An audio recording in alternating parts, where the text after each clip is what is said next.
Warning, the following audio transmission will forever change your outlook on society. You will no longer believe the narrative.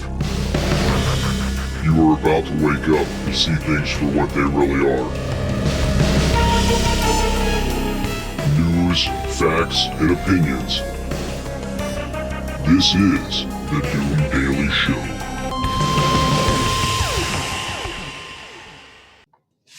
Ladies and gentlemen, welcome to the Doom Daily Show. I am your host, Jester Dooms. The email, doomdailyshow@gmail.com. The website, www.jestersvoice.com. Everywhere on social media at Jester Dooms.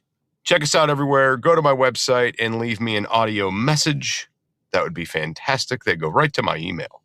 Absolutely go right to the email. Now, I hope everybody's first day of 2026 was fantastic. Today is your second day. It is January 2nd, 2026, and it's also Friday.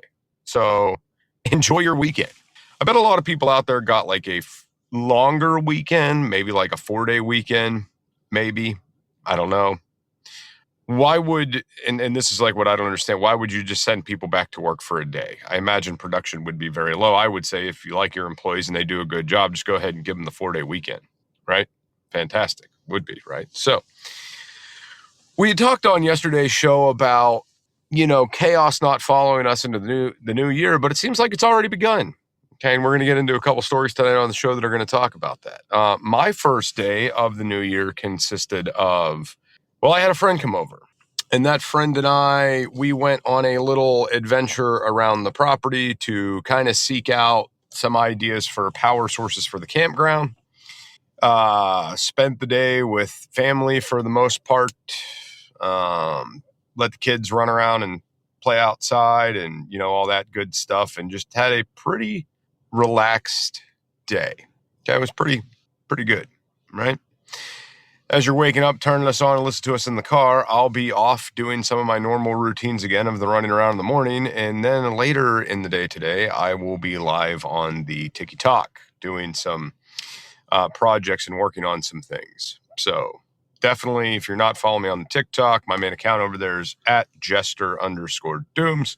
Come check me out live today. I'll be over there doing some stuff. I'm not exactly sure what I'm going to be doing, but I have to do some things here on the homestead today, and I'm not really going to have too much distraction today, so I feel like it's a good day to do it. Also, I do have to work the weekend, one day at least this weekend, so I figure I might as well accomplish some things while the weather is fair.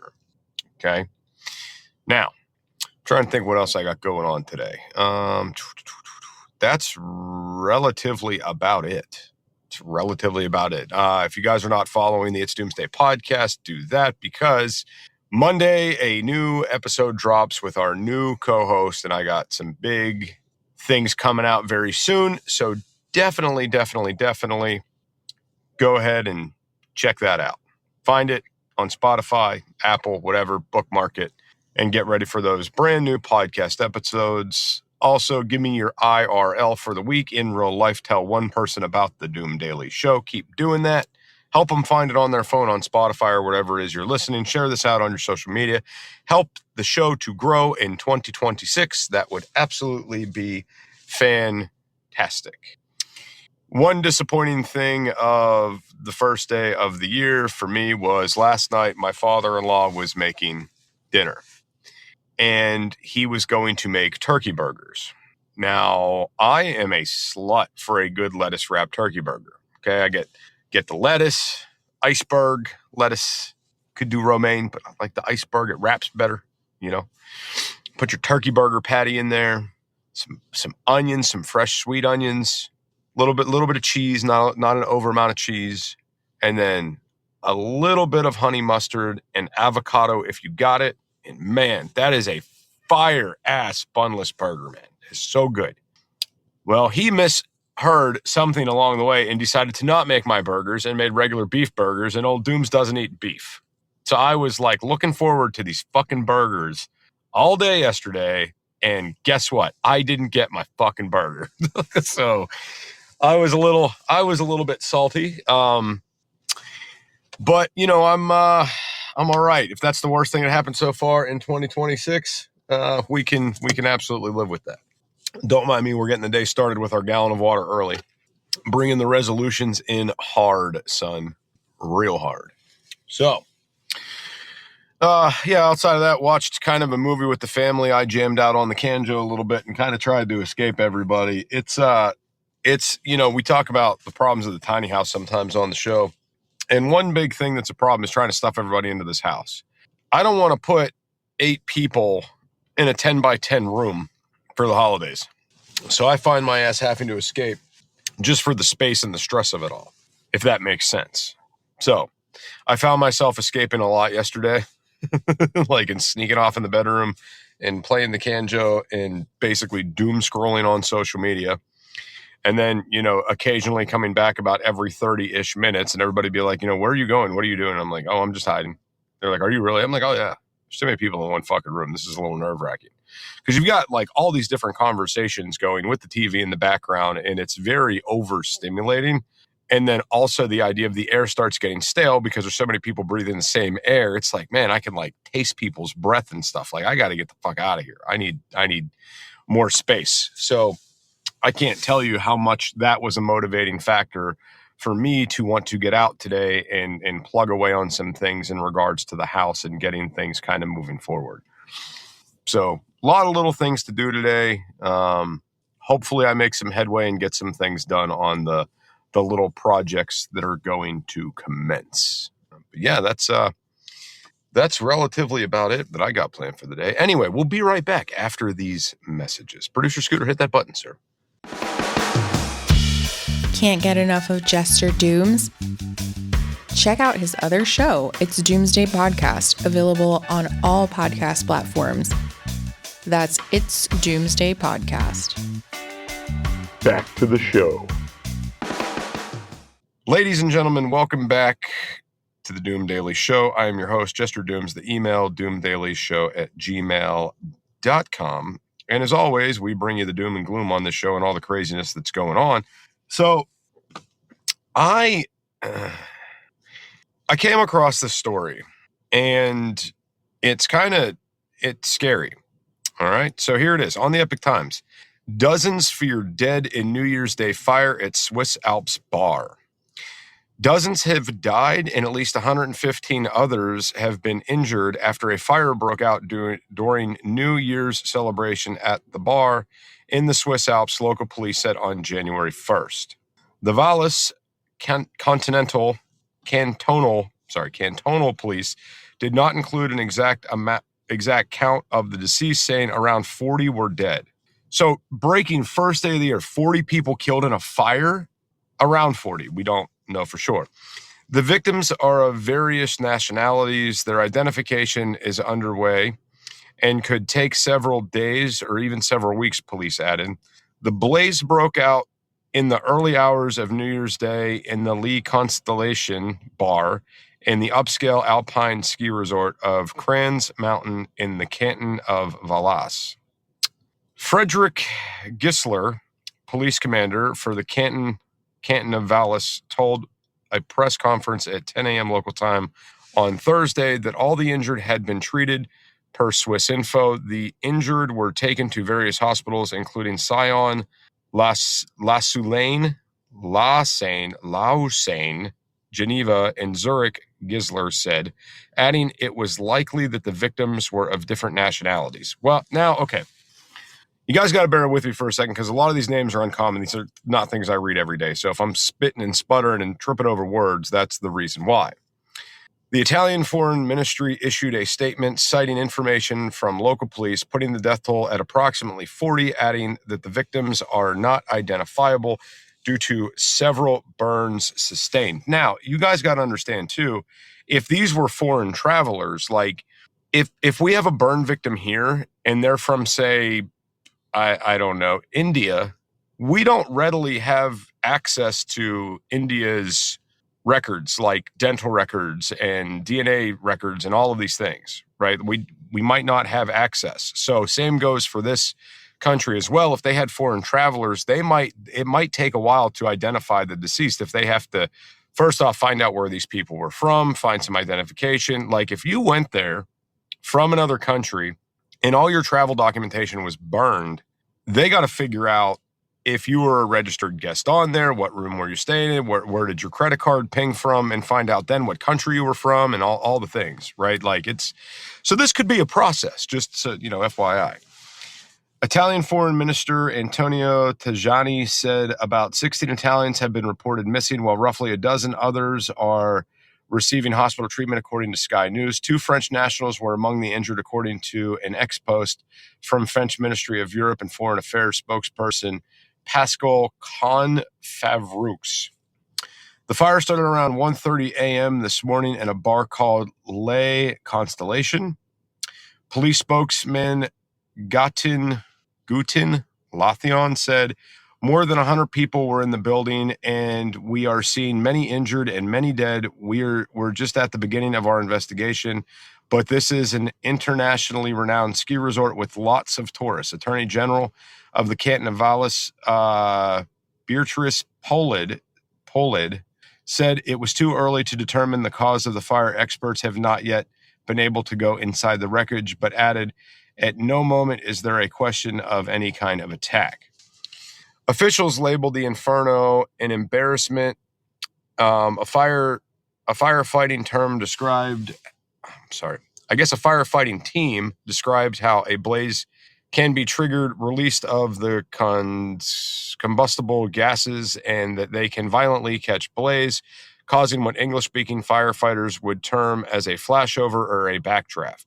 Police have set up reception centers and helplines for impacted families, a spokesperson said. The area has been completely closed off with a no-fly zone imposed over the resort, police said in a statement. The Council of State of Canton of Vallis declared a special situation in the area at 9 a.m. local time on January 1st. Crans, Montana, which has a population of 10,000 residents, is located in the heart of the Swiss Alps, 25 miles north of the iconic Matterhorn and 81 miles south of Zurich. The resort itself sits on an elevation of 4,920 feet, the highest point in the surrounding ski area, rising to 9,840 feet. The municipality was founded only 9 years ago on New Year's Day 2017 when multiple towns merged. It extends over 2.3 square miles from Rhone Valley to the Plaine Morte Glacier. So there you go. So what a way to start off 2026. I mean, with all the craziness we've seen in 2025, that's pretty damn wild. So much death on the first day of the year. And, thoughts and prayers to the victims' families. But man, the thing that sticks out in my mind with this is you imagine you're like, oh, it's New Year's. We're going to go to this resort. We're going to celebrate. And then a fire emerges while everybody's probably half kicked in the ass, fucking wasted. Right. I mean, the fire broke out there saying around 1 a.m. Everybody had celebrated the new year. Everybody's probably fucking wasted drunk. All right. Partying their asses off. And then a fire breaks out. So, people being intoxicated definitely leads to, slower reactions, heavier sleeping. I mean, there's a lot of people that may have not woke up for the fire if they were already passed out and died of smoke inhalation before the fire even, began. But when you talk about flashover and you talk about like the backdraft situation, that's such a hot fire. You're talking very, very quick eruption of flame. Okay. So you're talking, you have these fuels of the fire, all these combustibles are built to temperature. They're ready to burn, but are being starved of possibly an oxygen source, or they have off-gassed enough to where these items are ready to just ignite. And then boom, that hits. And it is instantaneously an inferno of very, very fucking high temperatures, very high temperatures. All right. And when, you see these things in training videos with these flashovers, I mean, it'll destroy your bunker gear. And if you're bare skin, bare flesh, you're talking your entire body's torched. So very, very painful way to go, right? So just thoughts and prayers to the families and the victims and everything else, because, man, I wouldn't wish that shit on anybody. Anyway, we'll be right back after these messages.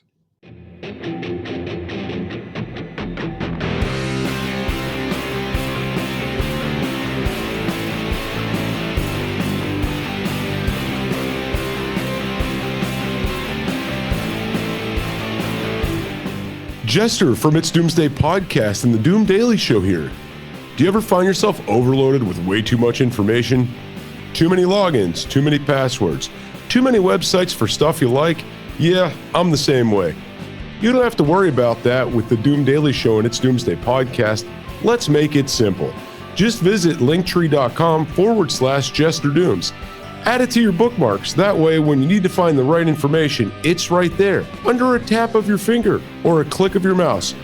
Go to linktree.com/JesterDooms. Get it, got it, done. Remember, no one has all the answers, but this will provide you with a place to start. linktree.com/JesterDooms.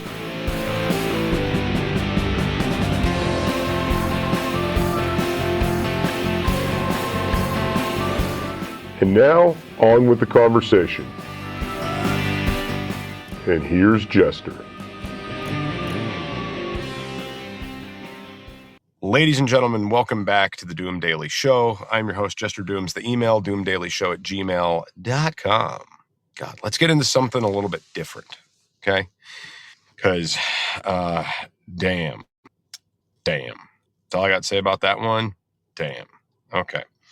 Now, also on the Epic Times, RFK Jr. stops requiring doctors to report patient vaccine status. This is by Zachary Steiber on the Epic Times. Health Secretary Robert F. Kennedy Jr. has stopped mandating healthcare providers report the immunization status of patients.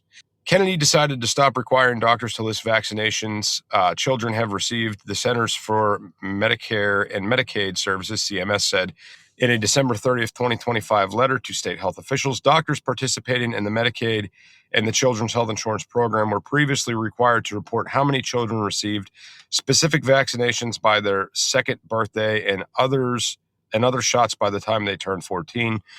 Kennedy also eliminated a requirement that doctors report the immunization status of pregnant women, according to the notice.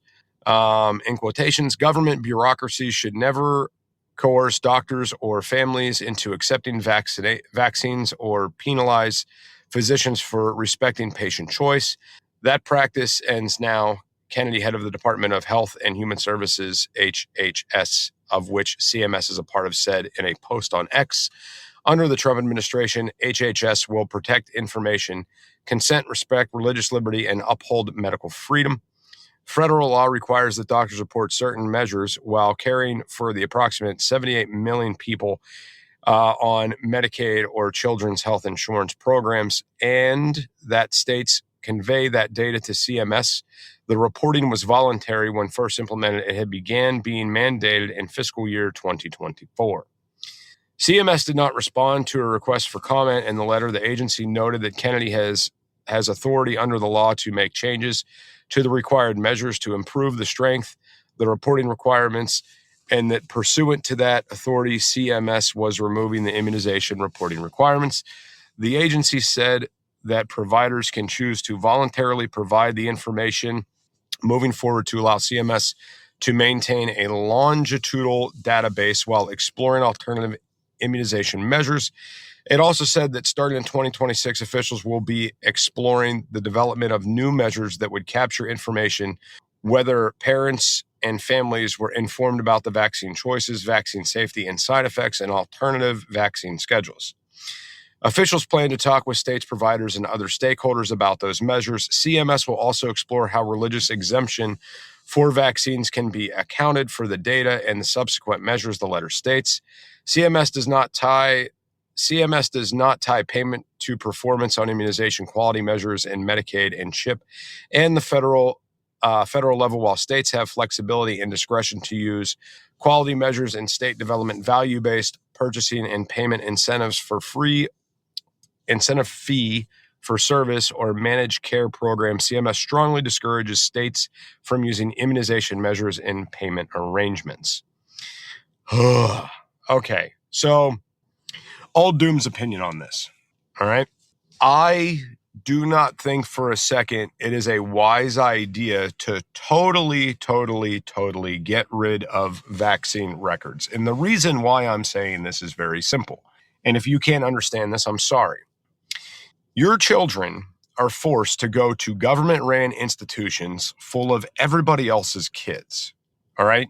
Certain vaccines have been put in place for many, many years in order to get rid of certain diseases and combat certain illnesses, and that's just the way it is. All right? And there's literally a vaccine out there for anything. Okay? But like, notice we don't have as many measles anymore, as many smallpox anymore. Cases of the chicken pox are going down. Like, things are going away. And some of it is because of the vaccines people are receiving at a really young age. Like, we're kind of weeding these things out. They're kind of going away. So I, for instance, wouldn't want my kids to go to school with children that are totally unvaccinated. Now, I am against vaccines for the most part. But what I want to firmly point out is, if it's something that we know is needed and we can decipher this and we can make that determination on our own, then we will do it. So myself and my family, we never got the COVID-19 vaccinations. We never did. We were totally opposed to it. We weren't doing it. We're not having it. All right. We're just not. Now, there are certain vaccinations we looked at and we said, yes, that one's okay. Let's do that one for myself or the kids or whatever, right? Like, so that is just what it is. We figured to ourselves, like, it is good to be safe and it is good to be vaccinated. Now, if you have to put your kids in this government-ran institution, wouldn't you want to know that your children are being vaccinated just like all the other children are, and that they are protected from certain things just like everything else is? Like, I have a record that my dog gets a rabies shot. All right. And if my dog gets into a fight with another dog, I want to know if that dog has had his rabies vaccine or not. Right. I want to know if I get bit by that dog trying to interrupt it, if I need to go and get a rabies shot or not. Like, I want to know. Okay. Now, moving forward with that, I don't think it made a whole heck of a lot of sense at all to account for the COVID-19 vaccinations. And it was mainly because they were using these against people. If you don't remember this, people were not being invited to family dinners because they weren't vaccinated. They weren't allowed to come to Christmas because they weren't vaccinated. They were shunned on Thanksgiving because they weren't vaccinated. We watch people lose their jobs because they weren't vaccinated. So we watched this separation, and it wasn't all that long ago. They were even talking about how this would affect your healthcare rates. So they were using potentially records of these things to push fear on people and fearmonger them and bully them in to different situations. All right. Like, that's what they were using the records for before. So I think that fully getting away from any type of records for vaccination is bad, because you do want some accountability for some things. Not everything, but some things. So if the school's mandating that your kids need to have the polio vaccine, all right, then you need to go ahead and you need to abide by that ruling. You need to provide the records, moving forward, everything else. I had an issue last year where one of the kids needed, was displaying flu-like symptoms, and they wanted to make sure he was clear of the flu before he could come back. So we had to go get a flu test done and get negative results so they could return to school. Now, I got into a big argument with the people at the doctor's office because they're trying to tell me that's a HIPAA violation to release those records. And I got to tell you, it's not. Okay. If you give me a test that says this kid is negative for the flu, and I want to print that in the newspaper, that's my prerogative. I can do that. That's not a violation of HIPAA. I'm doing it myself. So when you hand me that record and I hand it to the school, they're completely out of it. It's not that. Now, what would be a HIPAA violation is if a representative from the school calls the doctor's office to get a release record without my permission. Then that would be a HIPAA violation. Okay. But this whole situation I went through was not a HIPAA violation. It absolutely was not. Okay. But the other thing is, and what I had a big problem with, during this whole spiel, and to tie this back around to the vaccines, was it wasn't a HIPAA violation if they wanted to know if you were vaccinated with COVID or not, or if you had the COVID-19 vaccination. Everybody was asking. Your employer was asking. Your doctors were forcing it on you. Your family wanted to know. That was a direct violation of everything fucking HIPAA. And nobody pulled that shit. HIPAA went out the fucking window during COVID. All right. And then, and then you're going to tell us that we needed to keep records of who got vaccinated so we could use it against them later. Do you guys remember stories that were coming out where they weren't like refusing to treat unvaccinated patients at certain hospitals? Do you remember those stories? Or they were getting pushed to the back of the line because they weren't vaccinated? You guys remember all that shit? Don't forget how shitty humanity can be. It can be bad. All right. And I'm sorry, but I'm not taking myself and my children will not be taking unnecessary vaccinations. We will not be taking experimental vaccinations. We will not be doing that. Not in my fucking house. We will not. But we also know that there is good medical technology out there. We do know that there's things that are tried and true. And if something is recommended, we research it to death before taking the time to inject it into our bodies.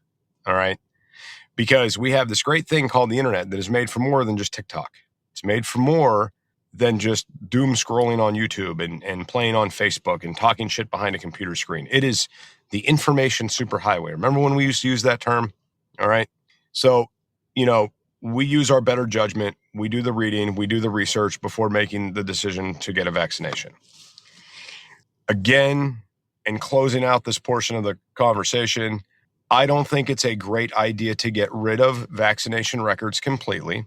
All right. Especially when it comes to things that we know that work.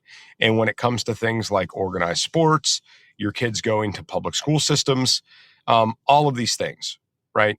I don't think it makes a lick of sense to be like, now we don't need these records anymore. No, that doesn't make sense. But I do also feel that we don't need to document who has what and use it against them. But we'll see how this goes, because the way the article reads, it almost reads like, if you read between the lines of the article, it almost reads like it's for a profit type thing. Like we keep records for profit. We keep records for profit loss. Like healthcare is a business, ladies and gentlemen. Whether you want to believe it is or not, healthcare is a business. All right. We all have this, I guess, like childlike mentality that the wee woo wagon shows up and they're here to save your life and everything else. No. They're there for the fucking money. Okay. The EMTs, the paramedics, everybody that works on those ambulances, they're getting a fucking paycheck.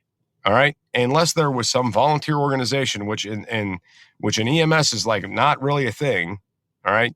You might have a volunteer pop on a truck here or there, but if somebody went to fucking paramedic school, they're wanting to get a fucking paycheck. If you got somebody that went through EMT school, they want a fucking paycheck. Okay. This is their job. They're there to make money.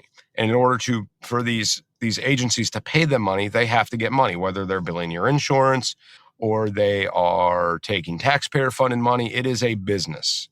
That ambulance ride, they charge you for. That hospital stay, they charge you for. They're not fixing you at the ER for free. Okay. Regardless of whatever capacity it might be. We've all seen these insane medical bills. We all see the insane cost of insurance. We all see how insane it actually is. All right. Now, because I work within these industries, I'm not going to sit here and sugarcoat it either. I see how the money's made. I see how this is. I see that one of the first questions they ask you when you get on an ambulance is your birth date and social so they could bill you accordingly. Right. I mean, that's it. And, I've been on a lot of calls where people have opted to drive themselves to the hospital to not have to pay the bill of the ambulance ride. I've shown up to calls. A patient says, hey, I don't want to take that ride. And they sign a refusal. They get a family member to run them to the hospital because they know what that bill's going to be. Or a lot of the times they're wanting to get checked out and know whether they need to go to the hospital or not. And if the paramedics can't force them into that truck, which they cannot do, they can only suggest that you go if you need to go. They will work on it. They will try to convince you. If you're in your right state of mind, it is ultimately your choice, but they will work on convincing you. It is about the billing. So let's not negate that. All right. And if you work at EMS or you work in emergency services, you know this. You know it. Anyway, Producer Scooter, I'm getting out of here. I hope everybody has a great weekend. We will be back here on Monday, January 5th for another exciting episode of the Doom Daily Show. Producer Scooter, if you would, hit that button, sir. News, facts, and opinions.